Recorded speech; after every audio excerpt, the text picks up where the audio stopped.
Ladies and gentlemen, welcome to our presentation focusing on the comprehensive exploration of metal forming processes, foundry, and casting. Today, we will delve into the intricate world of shaping metals, exploring the techniques that not only transform raw materials but also mold ideas into reality.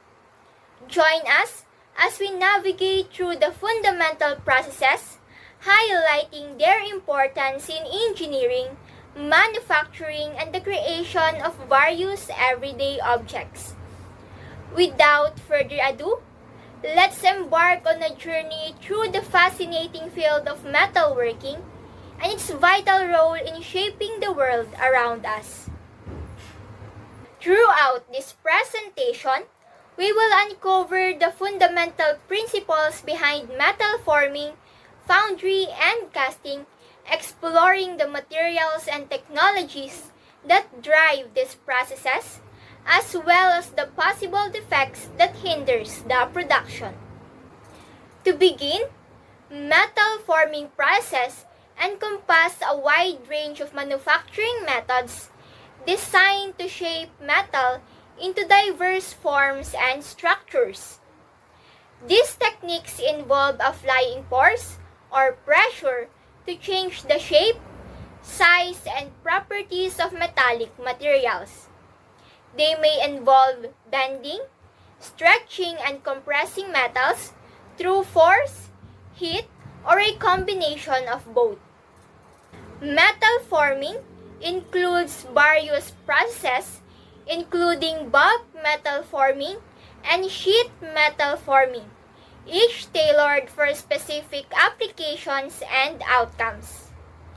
Bulk metal forming is where large amounts of metals are shaped using mechanical forces and specialized tools, while sheet metal forming is a specialized manufacturing process used to shape and manipulate thin metal sheets, typically with a thickness of up to few millimeters.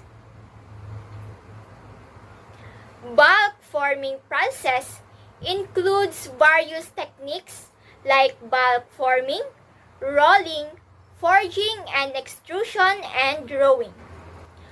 For instance, bulk forming is a subset of metal forming techniques that involve shaping a metal workpiece into a desired form through substantial plastic deformation. This method is used to change the overall shape of the workpiece by subjecting it to high pressure and temperature, leading to significant alterations in the material structure without changing its mass significantly. While rolling stands as a core process in bulk forming, widely applied to shape metals into various forms like sheets, plates, foils, bars, and structural sections. This method involves guiding a metal workpiece through a pair of rotating rolls to either reduce its thickness or alter its cross-sectional area. The rolls apply comprehensive forces, including plastic deformation, elongation, and thinning to achieve the desired dimension and surface quality. Rolling mills are industrial facilities that use pairs of rolls to shape metal into various forms and dimensions through the process of rolling. They are essential in metalworking and typically consist of multiple stands, each containing sets of rolls. Rolling mills are classified into different types based on their configuration and functionalities. First is the two-high rolling mills. This basic type consists of two rolls that revolve in one direction to reduce the metal's thickness, while three-high rolling mills, featuring three rolls, two of which rotates in one direction, and the other in the opposite direction. These mills allow for increased reduction and improved quality control. On the other hand, 4 high rolling mills with 4 rolls, 2 working rolls and 2 backup rolls, this type provides better precision and control over the process due to the support of the backup rolls. While cluster rolling mills, these are a variation of 4 high rolling mills where multiple small rolls are arranged in clusters, enabling higher reduction and better control, particularly for thin materials. And lastly, tandem rolling mills, consisting of several stands in a tandem arrangement. These mills allow the metal to pass through multiple rolling stands successively, enabling high reduction ratios and the ability to create a variety of products in a single pass. Thread rolling and ring rolling are specialized types of rolling process used in metal working. Thread rolling involves forming threads on a metal part by passing it between 2 dies under high pressure. The dies have thread-shaped ridges that displace the materials to create the threads. Thread rolling is prepared for its ability to produce strong, precise, and uniform threads, often used in manufacturing bolts, screws, and fasteners. While ring rolling is a technique used to shape metal rings or cylindrical parts. The process involves placing a heated metal block on a radial axial rolling machine and then shaping it between 2 rolling tools. This method is ideal for producing seamless rings with varying diameters and thicknesses. Ring rolling finds application in creating components for bearings, flanges, and gears. However, there are several defects that can occur during the process, including waviness, cracking, and edge defects. Waviness can result from inconsistent pressure or misalignment between the rolling dials. Waviness can affect the smoothness and functionality of the threads, leading to potential issues in fastening or assembly.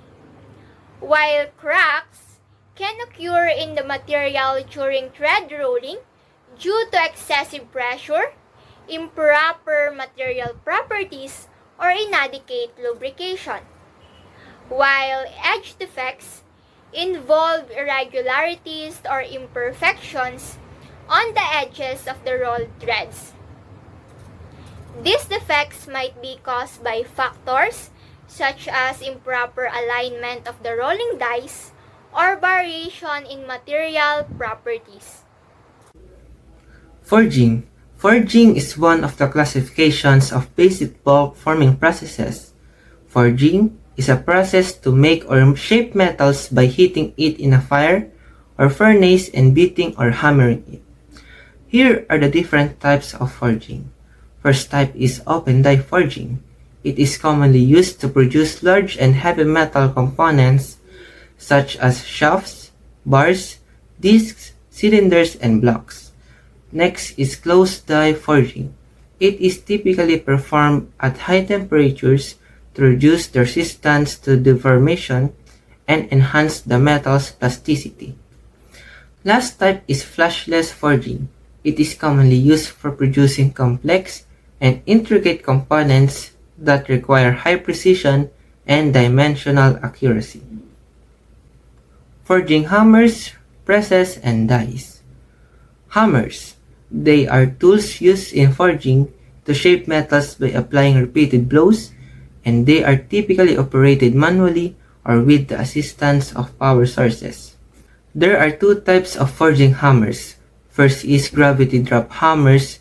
which rely on the force of gravity to deliver blows to the workpiece, and power drop hammer, which deliver powerful blows to the workpiece through the use of mechanical or hydraulic system. Presses. They are machines used to shape metal workpieces by applying high pressure, and they also offer precise control over the forging process and are capable of producing complex and accurate shapes. Types of presses: mechanical, hydraulic, and screw presses. Mechanical presses. They are known for their high speed and are often used for high volume production. Hydraulic presses. They are commonly used in both small and large-scale forging operations. Screw presses. They use a rotating screw mechanism to generate and control the force applied to the workpiece. Forging dies. They are used to shape and form metal workpieces and typically made from high-strength materials such as tool steel and are precision machined to create specific shapes and contours. Here are the other forging operations. Offset forging, a forging operation where the length of the workpiece is reduced while its cross-sectional area is increased. Heading, it allows for efficient and cost-effective production of high-quality fastener heads with consistent dimensions and mechanical properties. Swaging, a forging operation that involves reducing the diameter of a workpiece by using a series of dies and is used to create tapered or stepped components. Roll forging. It provides high production rates, improved material properties, and the ability to create long, continuous lengths of shaped material. Orbital forging. It enables the production of high-quality components with improved dimensional accuracy, mechanical properties, and surface finish. Isothermal forging. It maintains a constant temperature. It also offers advantages such as reduced forming forces, improved dimensional accuracy, and minimized defects. Extrusion is a manufacturing process that involves taking a material, for example a thermoplastic or a metal, and pushing it through a die to create a specific cross-sectional profile. It is important in many industries for it creates many different types of products like rods and tubes and pipes. We have many different types of extrusions. The first type of extrusion that we are going to be talking about is the direct extrusion. In the direct extrusion, the material is pushed in the same way as the ram. It is the most popular type of extrusion and is commonly used with metals and plastics to produce a simple shape with a consistent and specific cross-sectional profile. Another type of extrusion that we have is indirect extrusion.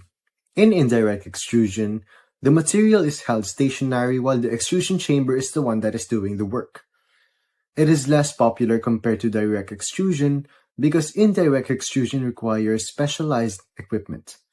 However, it can lead to some advantages, for example, a smoother finish on the finished product and better quality extrusion for the product.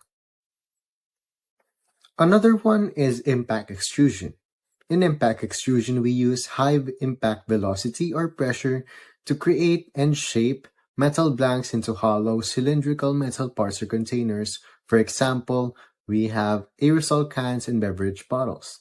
It is important in many industries. For example, we have aerospace and packaging. It is important to use impact extrusion in applications where the integrity of our container is very crucial. Lastly, we have hydrostatic extrusion. In hydrostatic extrusion, we use high pressurized fluids, for example oil or other hydraulic mediums, to push a metal billet through a die to produce high precision components. For example, we have gears and pistons, and as well as other various high strength and high quality parts. We typically see this in different types of industries like automotive, aerospace, and precision engineering. Now, let's head on to the materials for extrusion. One of the very important type of materials that we need for extrusion are the extrusion dies. These extrusion dies determine what the final product and the final cross-sectional profile of your product will be. Next is we need to determine the die material. Now, we have different types of uses for dyes. It can either be for metals or for food or for different types of products that you will produce. Now, these types of processes will determine what type of dye material you will use. For different types of processes, we have different types of wear, different types of heat. That's why we either use dyes that can withstand cold or hot extrusions. We have two general determinants for what the type of material our dye will be. For hot extrusion, we must use materials that can generally withstand the metal's crystallization rate, or the crystallization temperature. Now, for cold temperatures, we must have dye materials that can be very durable and resistant to wear. Now, we certainly cannot avoid mistakes during the extrusion process, so we arrive on defects. I am going to discuss to you about the defects during extrusion. The first defect that we are going to be talking about is the center burst. Center bursts typically arise as internal fractures due to tensile stress being exerted along the central axis of the workpiece. The second type of defect that we are going to be talking about is piping. Piping is seen as a depression or a crack at the end of the billet due to intense tensile stress being exerted along the end of the billet. Lastly, we have surface cracking. Surface cracking typically happens when the material cannot withhold or withstand anymore the intense temperature, therefore causing surface cracks along the material. Wire or rod drawing. Wire drawing and rod drawing are two types of bulk forming processes employed to reduce the diameter of metal wires and rods while increasing their length. These techniques are frequently used to fabricate wires, bars, and other components that require accurate measurements and a refined exterior. Now, we have the difference between wire drawing and rod drawing. First is the initial stock size. The basic difference between wire drawing and rod drawing is the stock size that is used for forming. Rod drawing is meant for a large diameter bar and rod, while wire drawing is meant for small diameter stock. Wire sizes of the order of 0.03 millimeters are produced in wire drawing. Second we have is the operating stage. In a single-stage process, the raw material is pulled through a single die hole. This is called rod drawing. Rod drawing starts with straight bars, not twisted ones. This means that the length of the material that can be drawn is limited, so it is a batch type of process. Wire drawing, on the other hand, uses coils of wire that can be several hundred meters long. The wire is pulled through a series of dies. Classifications of basic sheet forming processes. There are four classifications of basic sheet forming processes. First is sheet forming, second is deep top drawing, third is sheet bending, the fourth is stretch forming. Let's go with the first, sheet forming. Sheet forming processes are a set of manufacturing techniques used to shape and manipulate thin metal sheets into specific configurations and structures. These processes are integral to the production of a wide range of products and components that require flat or curved sheets metal surfaces. Sheet forming allows for the creation of precise and intricate shapes without the need for extensive material removal. Let's go with the second, deep top drawing. Deep top drawing, or deep drawing, the specialized metal forming process used to create deep three-dimensional shapes from sheet metal. This process is commonly employed in manufacturing products that require deep, cylindrical, or cup-like structures, such as kitchen sinks, automotive fuel tanks, metal containers, and various cylindrical or concave components. Types of deep drawing. First, redrawing. Redrawing is a process that involves taking an existing drawn component and subjecting it to forming operations to modify its shape or dimensions. It is a secondary forming process that is used to improve the accuracy, quality, or functionality of a drawn part. The second is cup deep drawing. Deep cup drawing is commonly used to produce seamless one-piece structures with a smooth and uniform finish. It is ideal for creating components with deep concave shapes, and it is known for its ability to achieve high precision and consistency. The third is reverse redrawing. Reverse redrawing, also known as reverse redrawing or reverse deep redrawing, is a metal forming process that involves taking a drawn component, often produced through deep drawing, and reversing or inverting its shape to create a new component with different characteristics. The fourth is drawing without blank holder.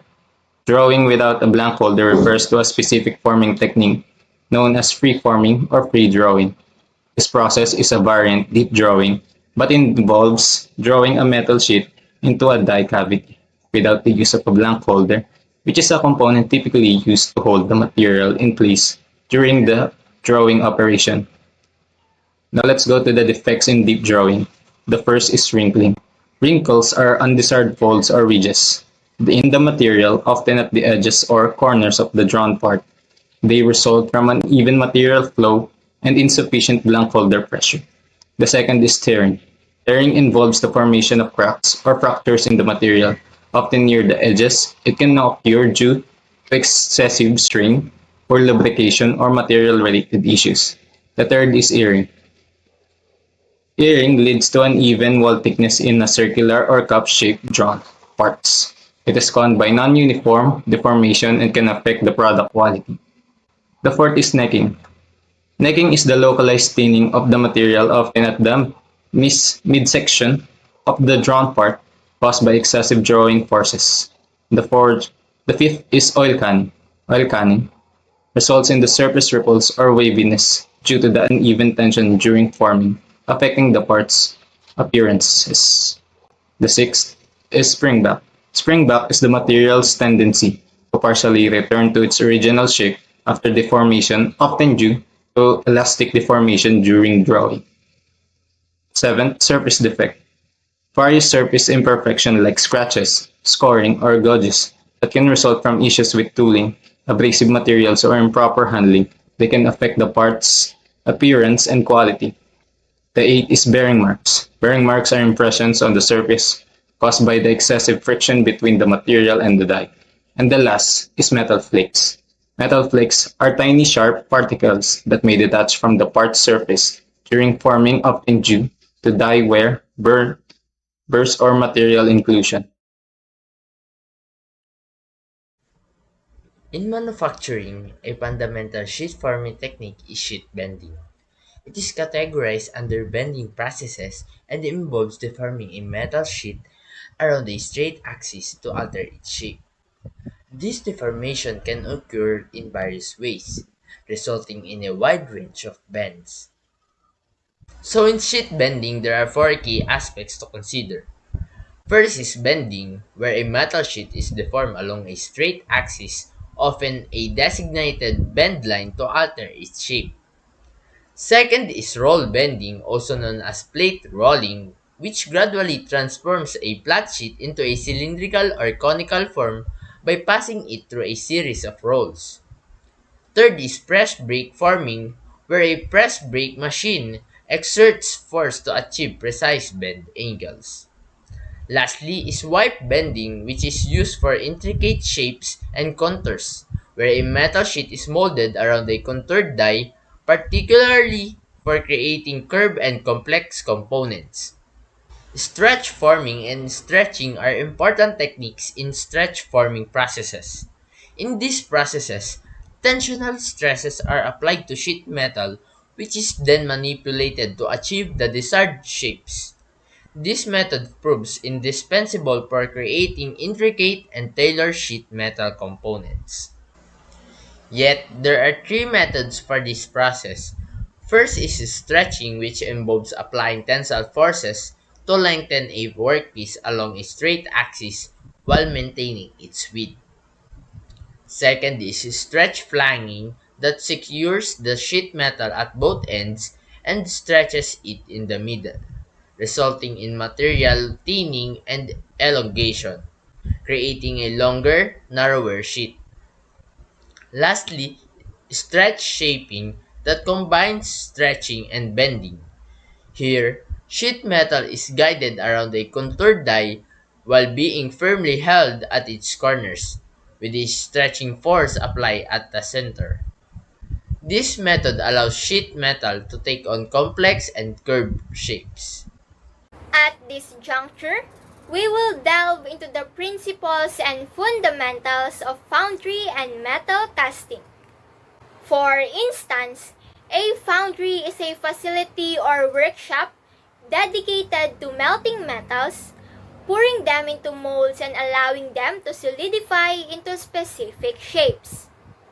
Foundries may specialize in different casting methods such as sand casting, investment casting, die casting, or other specific techniques based on the requirements of the finished products and the type of metal being used. These facilities can be small, specialized workshops, or large-scale industrial operations depending on the scale and nature of production. While metal casting is a manufacturing process that involves pouring molten metal into a mold to achieve a desired shape once it solidifies. It begins with melting the metal in a furnace at high temperatures, followed by pouring it into a prepared mold, typically made of sand, metal, or other materials. Once the metal cools and solidifies within the mold, the shape of the final part is formed. After solidification, the mold is removed, unveiling the newly cast metal object. In the discipline of metal casting, several pivotal terms and concepts are instrumental for comprehending the intricacies of the process. Here are some key terms in metal casting. First, we have the mold, the hollow space or impression created to define the shape of the molten metal as it cools and solidifies, while pattern is a duplicate of the final part to be cast, utilized to establish the mold cavity. Third is casting, the ultimate metal part or component formed by pouring molten metal into a mold and allowing it to solidify. Fourth is foundry.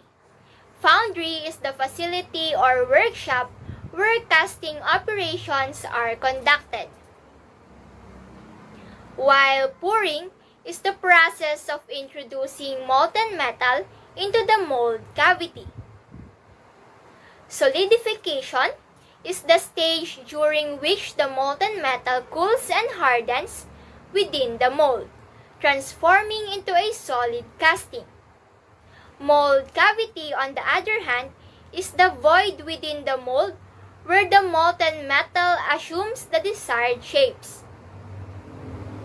While casting defects are the aberrations or imperfections that may arise in a casting, such as porosity, shrinkage, or inclusions.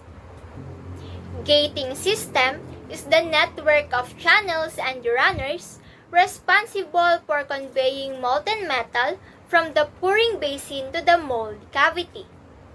And riser is an additional cavity linked to the mold that aids in ensuring the mold is properly filled and compensate for shrinkage as the metal cools.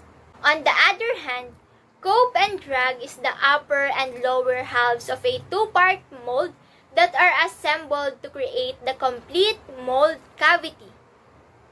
While a core is a distinct component used within the mold to generate internal features or voids in the casting. Casting alloy is the particular metal or metal blend employed for casting, chosen for its desired properties and characteristics. While shrinkage is the reduction in size of a casting as it cools and solidifies, which can lead to dimensional discrepancies if not appropriately accounted for. And sand casting, a casting method that utilizes sand as a mold material, known as one of the most prevalent casting processes. And the others are die casting, investment casting, green sand, lost wax casting, and casting tolerances. These terms provides a solid foundation for comprehending the multifaceted aspects of metal casting and its associated procedures. 5 basic steps in making sand castings. Core making is a crucial step in the foundry process used to create hollow cavities or voids within metal castings. These hollow spaces are designed to give shape, contours, and internal structures to the final cast metal component. Process of core making. Number 1, core production, creating a mixture of refractory materials, blinders, and water to form cores for shaping internal features. Number 2, core assembly, combining multiple core pieces to form a complex core structure. Number 3, insertion into mold, placing cores within the mold to define internal shapes. Number 4, mold closure, securing the mold, ensuring cores to stay in place for metal pouring. Number 5, metal pour, pouring molten metal into the mold to take the core shapes. Number 6, solidification and cooling, allowing the metal to cool and solidify, retaining core defined features. Number 7, casting removal, opening the mold, removing the casting, and disintegrating or dissolving the cores to reveal the final components' internal features. Number 3, in the 5 basic steps in making sand castings, molding. Molding is the technique of shape a material like metal, plastic, or clay into a specific form or pattern. Molding can be accomplished through different methods like casting, pressing, or extrusion. The primary objective of molding is to create a desired shape which can be used to produce a wide range of products and components. Classifications of molding processes. Sand molding. Sand molding, also known as sand casting, is one of the oldest and most used casting processes in the foundry industry. It is creating molds from a mixture of sand and binders to shape molten metal into a desired form. Second is plaster molding, a casting technique where a plaster, water, and additive mixture is poured into a mold to produce an exact reproduction of an object. As the plaster cures, it hardens, creating a stiff mold. The final metal component can then be created by pouring molten metal into the set plaster mold. Metallic molding. Molten metal is poured into a mold cavity during the casting process, known as metallic molding or metal casting, to produce metal components of various shapes and sizes depending on the desired qualities of the finished product. Metallic molding may use a variety of materials such as iron, aluminum, brass, or other alloys. The fourth step in 5 basic steps in making sandcasting: melting and pouring. Once melted, the substance is gently poured into the mold, where it hardens and assumes the contours of the hollow. Small, intricate works of arts and enormous industrial parts can both be produced with this technology, which is widely employed in many different industries. The ultimate quality and properties of the cast product are influenced by the material selection, mold, design, and pouring procedure. Fifth step in the 5 basic steps in making sand castings are cleaning. Cleaning is the removal of foreign materials from the interior and outside of cast metal components during manufacturing procedures. Sand, scale, slag, and flow are some of these materials. In addition to chemical cleaning procedures utilizing solvents or cleaning solutions, mechanical cleaning techniques like grinding and abrasive blasting are also used. Casting inspection standards. Casting inspection standards are guidelines and specifications that define methods, procedures, and acceptance criteria for inspecting castings to ensure their quality and adherence to specific requirements. Visual inspection. It is a fundamental method used in casting inspection standards to assess the quality and integrity of castings. It involves visually examining the surface and internal features of the casting to identify any visible defects, irregularities, or deviations from the desired specification. Dimensional inspection. It is the process of verifying that dimensional accuracy and adherence to specified tolerances of a casting. It involves measuring various dimensions, features of geometrical characteristics of the casting to ensure they meet the required specification. X-ray inspection. It is also known as radiographic inspection and the non-destructive testing method used in casting inspection standards to assess the internal integrity and detect any integral defects or irregularities in casting. It involves using X-rays or gamma rays to penetrate the casting and create an image that can be analyzed for defects. Liquid dye penetrant inspection or LPI. It is also known as liquid penetrant testing or dye penetrant inspection. Is a widely used non-destructive testing method in casting inspection standards. It is employed to detect surface breaking defects such as cracks, porosity, or other discontinuities that may compromise the integrity of casting. Indeed, there are several advantages of metal casting. First, it ensures the reproducibility of identical parts, which is important in maintaining reliability and uniformity in large-scale production. Second is, metal castings can effectively reduce the overall weight of components while preserving their structural integrity. Additionally, metal castings exhibit remarkable heat resistance, making them suitable for applications involving the exposure to extreme temperatures. Moreover, many cast metals can be customized to withstand corrosion, making them well suited for use in outdoor or corrosive environments.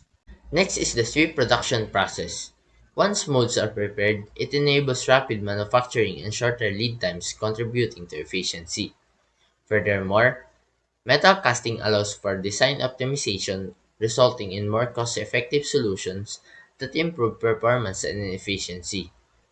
The tooling versatility of metal casting means that the same mold or pattern can be employed to create a variety of part sizes and shapes, enhancing manufacturing flexibility.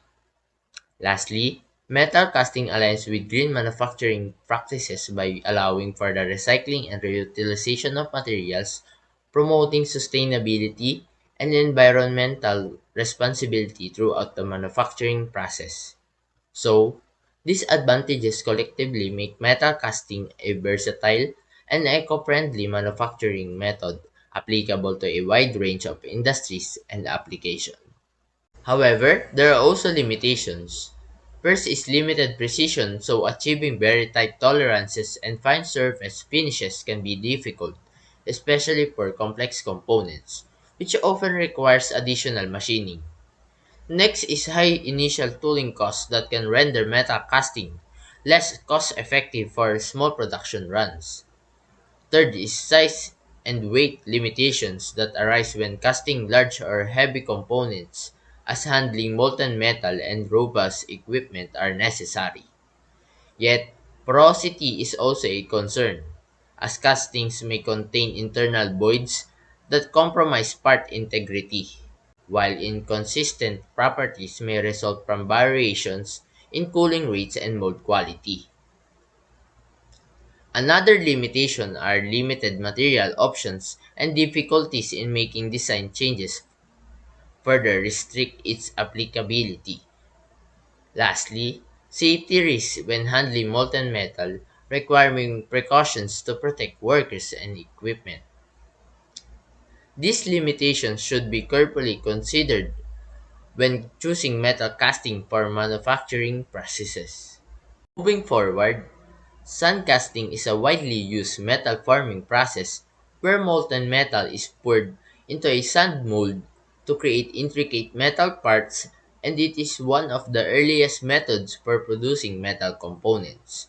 Besides, there are five basic steps in making sand castings, but I will only focus on the first, which is pattern making. In sand casting, patterns are crucial. They replicate the final product and shape the mold.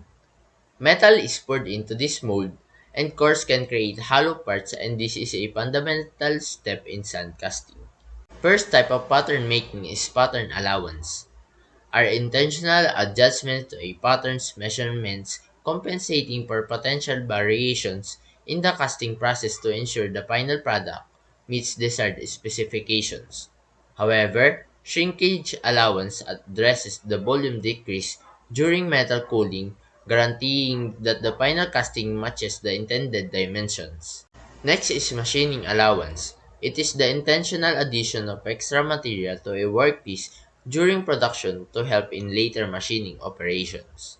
Whereas drop allowance is the intentional slant on a component's surfaces for easy removal from molds used in manufacturing processes like injection molding and die casting. A core is an instant tool for creating internal features in a mold, while a core print ensures its stability and positioning within the mold. Next type is distortion allowance. It is extra material added intentionally during machining to account for shape changes caused by the machining process. Last but not least is pattern materials, which are used in creating molds and physical patterns for sand casting. These patterns serves as replicas of the final product, forming mold cavities during casting. The choice of pattern material depends on factors like the casting material, pattern complexity, production volume, and cost considerations. Next, we have casting inspection standards. Casting inspection standards are guidelines and specifications to define the methods, procedures, and acceptance criteria for inspecting castings to ensure their quality and adherence to specific requirements. First, we have is the visual inspection. It is a fundamental method used in casting inspection standards to assess the quality and integrity of castings.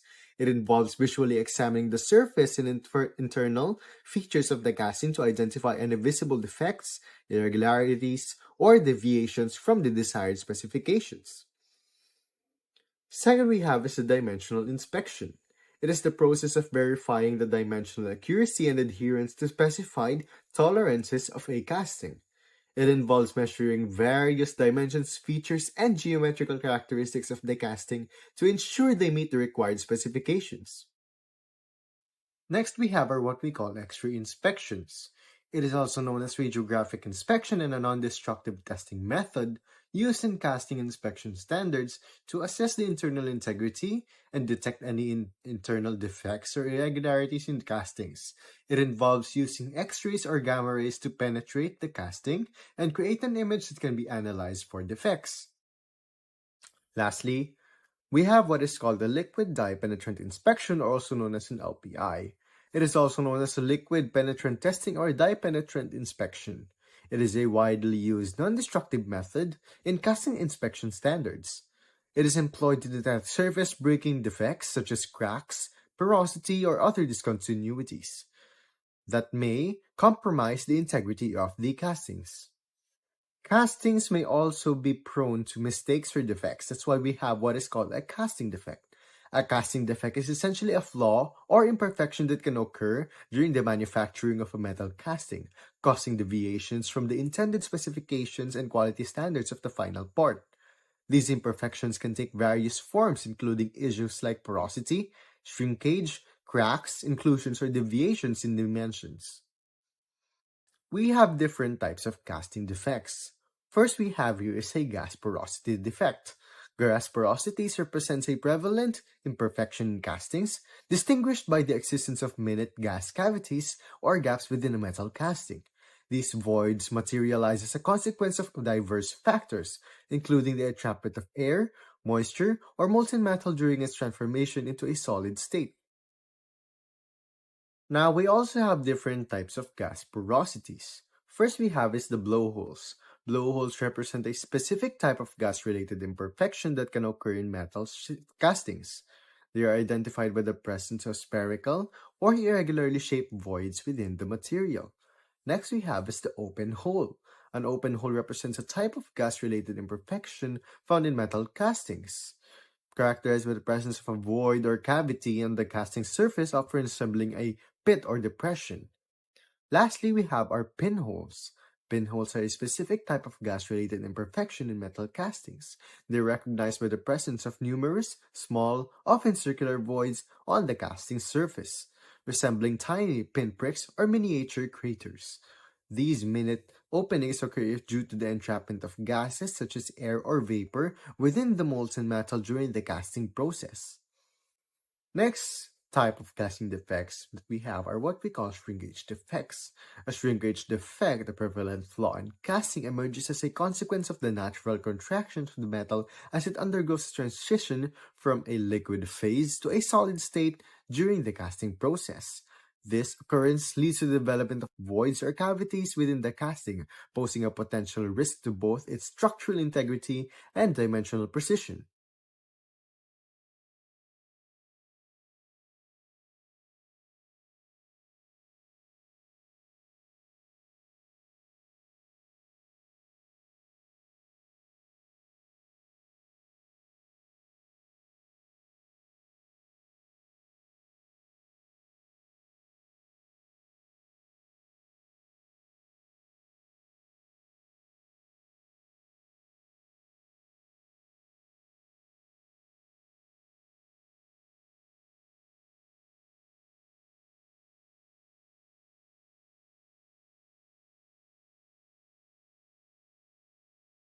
Now, we also have five different types of mold material defects.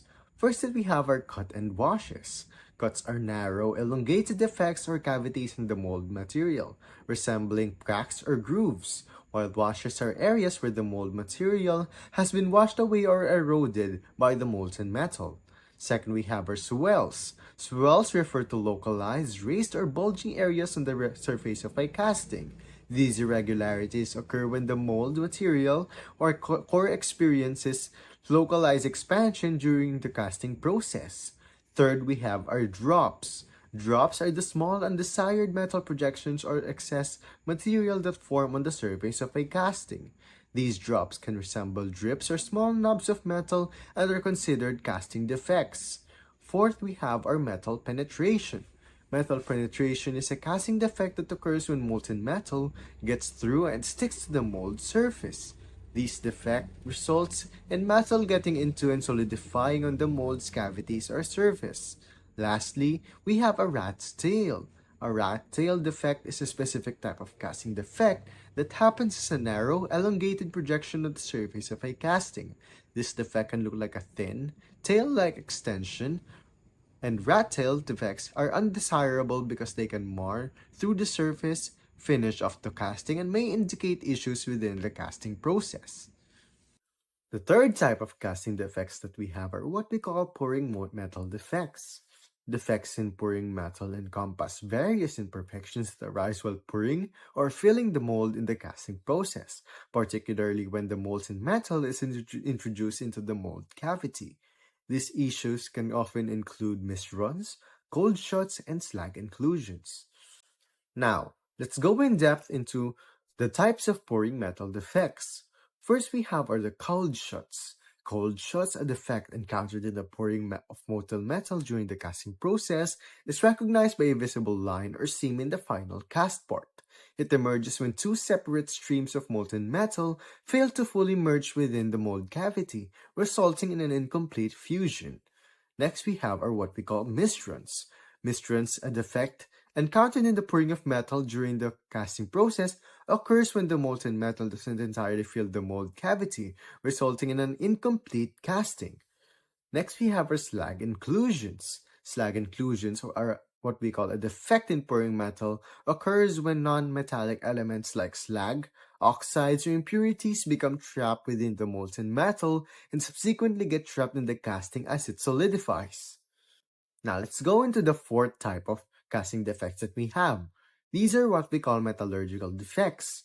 Metallurgical defects in casting refer to defects that occur due to improper metallurgical processes or issues during the solidification and cooling of the molten metal. These defects can affect the mechanical properties, structural integrity, and overall quality of the casting. Now, we also have different types of metallurgical defects. First are what we call hot tears. It is also known as hot cracking or solidification cracks. and these are cracks that occur during the solidification process due to localized tensile stresses. These cracks can be found in areas where the solidifying metal is restrained or where there is a temperature gradient. The second, we have our hotspots. Hotspots refer to a localized area within the casting that experiences excessive heat during the solidification process, and this can lead to various issues and effects in the casting. Now that we are finished with our presentation, this presentation would not have been possible if not for our team. Again, I want to thank you all for listening to our presentation. It is important that we know what we are doing within the workshop at all times. Again, thank you for listening and God bless us all.